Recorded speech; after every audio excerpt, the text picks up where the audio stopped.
No, we're going to go right there.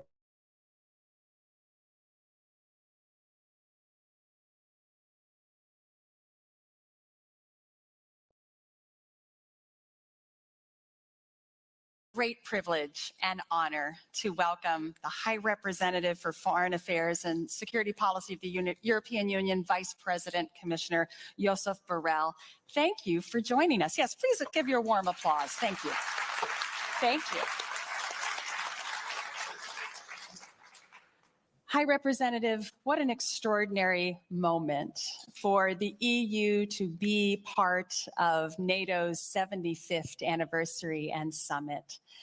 If you'll allow me, I spoke yesterday morning with Secretary Blinken, and I gave him a historical quote from 1949. I'm going to give you a historical quote as well. This is from General Omar Bradley, who was the first chairman of the Joint Chiefs of Staff. He said this the day after the Washington Treaty was signed. In the final analysis, Western Europe can only be saved by Western Europeans, but to save themselves, they must have the will and the means to resist. 75 years later, does the European Union have the will and the means to resist an aggressor? Which aggressor? We'll start with Russia. How about that? Not bad. We'll start with Russia, of course. Look, since the Euro crisis and the end of the Cold War, beginning of the 20th century, the Europeans, we have gone through a silent process of disarmament. Silent but continuous, because it was not war in the horizon. And we had you, the US, to protect us, NATO. So why to spend on ammunition, which is not very popular, when you can spend on increasing pensions or social security? Until 2014. Then Russia took Crimea. It was our first wake up. And then the war against Ukraine directly by invading the country. And since then, we have restarted to understand that we have to have a greater capacity to defend ourselves. But there is not alternative to NATO for the territorial defense of Europe. There is the will, but certainly we are far away of having the capacity to defend the territorial, the space, the land by our means. We need you. So I want to read, because I know this entire audience has thoroughly read the NATO declaration from yesterday, but in case they haven't, let me turn to paragraph 29. The European Union remains a unique and essential partner for NATO. Practical cooperation has been strengthened and expanded on space, cyber, climate, and defense, as well as emerging and disruptive technologies. That is quite a list of things that NATO is turning to the European Union. Is there a priority for you in that list? Don't forget that almost all members of the European Union are members of NATO. So when you say NATO is turning to the European Union, in fact, the European Union is inside NATO, because my member states are part of NATO, and some of them making an important contribution.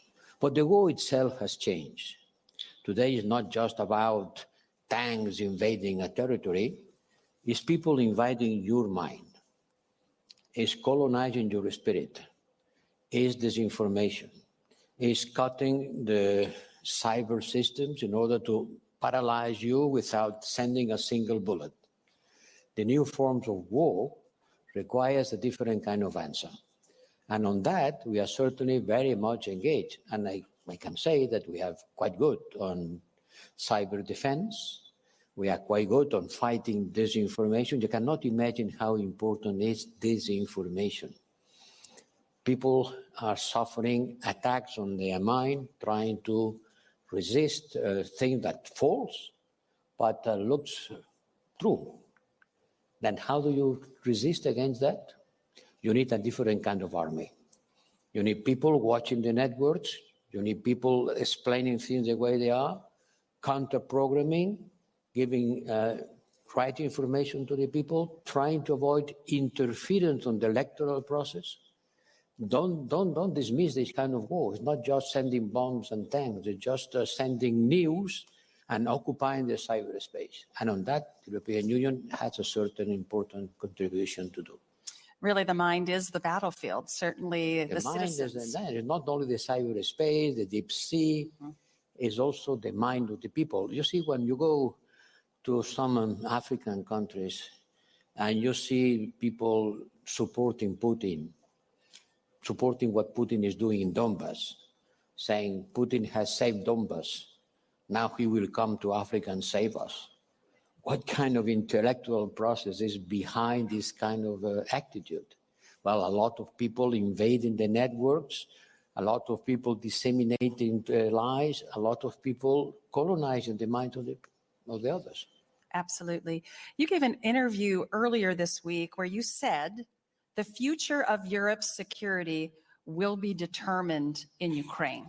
It's true. And I think while all of us understood that this was a very geopolitical EU for this term, perhaps its most important geopolitical act was beginning accession talks with Ukraine.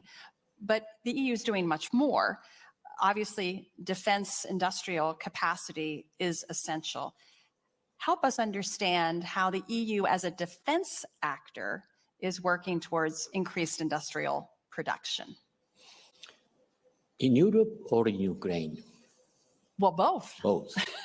Both are going to be essential. Well, in 1 year, we have doubled our capacity to produce ammunition. When the war started, we took a dramatic decision, which was to supply arms to a country at war. And believe me, it was not so easy. 2 weeks before the starting of the war, I was in Donbass. I was visiting Donbass. And the drums of war were already resonating. And the Prime Minister of Ukraine told me, they are going to invade us. On the other side of the window, there are 150,000 troops. They're not there by accident. They will invade us. When they will invade us, tell me, are you going to help us? I don't expect you to send your young people to be killed to defend Kyiv. I don't expect that. But are you going to give us the arms that we need in order to resist by ourselves? And to this dramatic question on the eve of an invasion, I couldn't give an answer because I was not so sure. But later, the European Union took the decision of, yes, we are going to send you arms. And by the time being, the US has contributed to the defense of Ukraine, I can say, with more money than the US. Not only military, but if I add up military expenditure, economic support, support to the refugees, humanitarian, economic, financial, we are at about 110 billion euros spent to support Ukraine. 40 billion of military support and the rest and all kind of support that a country needs in order to continue working. Increase our capacity, produce more, produce quicker, and we have started giving the Ukrainians financing for them to develop their own industrial capacity to produce arms. And believe me, the Ukrainians are very good.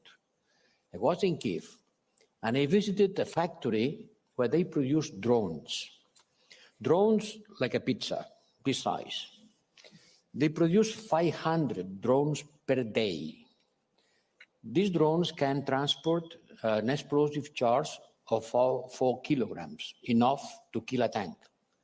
And they are being driven by a joystick, the one that my grandson uses to play. And they fly 30 kilometers, they look around the front line, they identify a target, and boom. They have been doing that by their own, quickly. And there are more than 200 factories producing this kind of new arms, but they need financing. And that's what we are already giving to them. And part of this funding comes from the frozen assets, Russian frozen assets. You know that we have $300 million on frozen assets. Well, we are taking the revenues of these assets the revenues, not the capital, in order to finance the industrial development of Ukraine. This thing is very important because the war will not stop tomorrow, unhappily. So they need to be prepared on the medium term in order to have the capacity that they didn't have at the beginning, neither us. So we are increasing our capacity and supplying them with financial and technological capacity to increase there. But they are very good on doing that by their own. If you go to Kyiv, ask them to show where they are producing the arms of tomorrow. And you see young engineers and young people working on the production lines. And thanks to that, they have been able to resist. No, it's quite remarkable what the Ukrainian defense industry is producing, and hopefully Europe can produce additional weapons, because to fulfill NATO's regional defense plans, the capacity needs are great. A unique capacity for everything. Let me make some arithmetic. On the new development plan that NATO is cooking, NATO needs to mobilize, to be ready to mobilize about 300,000 new troops coming from the member states of the European Union, 300,000. Today, our armies, 27 different armies, we have about 1.5 million troops, but only about 10% of them are operational, let's say 150,000. In order to mobilize 300,000 more, it means that you have to multiply by 2, double your capacity. But these people need to be armed, need to be trained.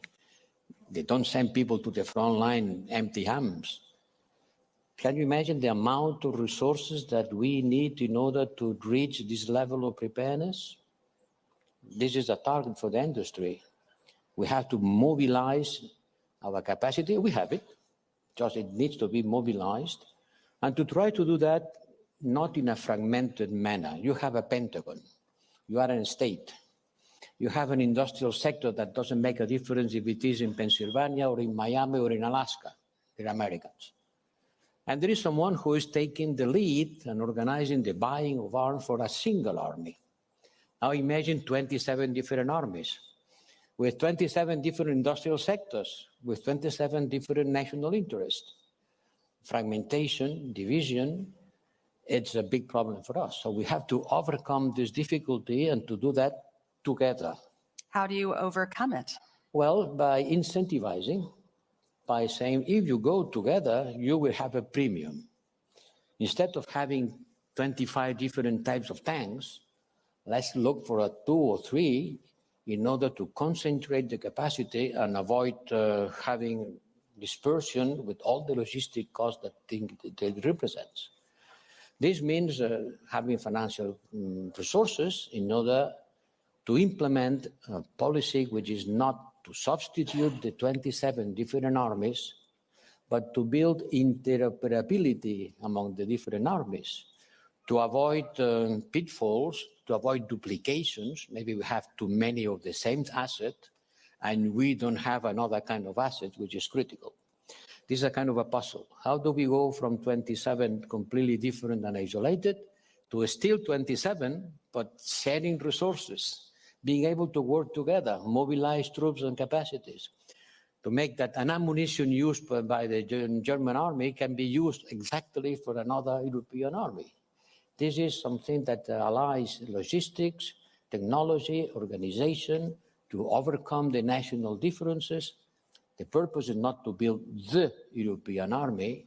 It's utopical, it's not going to happen tomorrow, but to make our armies to be able to work together, sharing capacities, being interoperable, and being ready to mobilize resources all together at a certain moment. Not to substitute NATO, there is not alternative to NATO, I want to repeat this idea, but in order to make NATO stronger If the European Union is stronger, if the member states of the European Union are stronger, certainly NATO will be stronger. So what you are describing is a European defense pillar rooted in NATO. That's what you're You describing. can call like this an European pillar inside NATO, being able to make NATO stronger and at the same time being able to face our challenges when NATO will not be mobilized, because NATO will not solve all the problems that we have. I don't see NATO going to the Sahel, for example. I don't see NATO going to Sub-Saharan Africa. Why not? Because it's not the scenario for which NATO was imagined, no? And we have a lot of problems there. We have a lot of problems, security problems linked with migration, linked with the military coup d'etat, has destabilized all these kind of regions. So the Europeans should be able to face by their own capacity, their own problems, and to make a stronger contribution to the common defense. Mr. Borrell, one last minute. I know we're going over time. We've been saying thank you to NATO Secretary General Jens Stoltenberg for his leadership, but let me have a moment to thank you for your leadership as High Representative. Can I ask you, what was the, yes, thank you, please. Well, but I'm going to stick a question in there. What was your highlight? What was your low light of your tenure? In 1 minute or less. The highlight, your most favorite moment as High Representative, and maybe your lowest point as High Representative. I have to ask. Well, that's a hard one. now I remember very well the highest moment was a Sunday afternoon. I was in my house in Madrid 1 week after the invasion of Ukraine, when by phone I start talking with all the colleagues and to tell them, why don't we use the European Peace Facility to supply arms to Ukraine? Oh, we have never done such a thing. Well, that's the moment to do it. And we agreed in a couple of hours that we could use this money in order to supply arms to a country at war, something that has never happened before. It was a revolutionary idea, and I am very happy to be able to tell you that we managed to do that very quickly, because everybody understood that the occasion was to break taboos and to do things that we have never been before. Okay, this is not a reason for not doing it now. This was the most important moment, the worst moment. Yes, that deserves it. Well, I tell you what, I don't want to end on your worst moment. I think I want to end on your highest moment. Maybe I will reframe the conversation. Maybe we end on a high note, unless there was a moment you want to share with us. Well, this one was the high moment. Okay, let's stick with the high moment. And let's again thank the High Representative for joining us and for a strong European Union defense posture. Thank you. Thank you.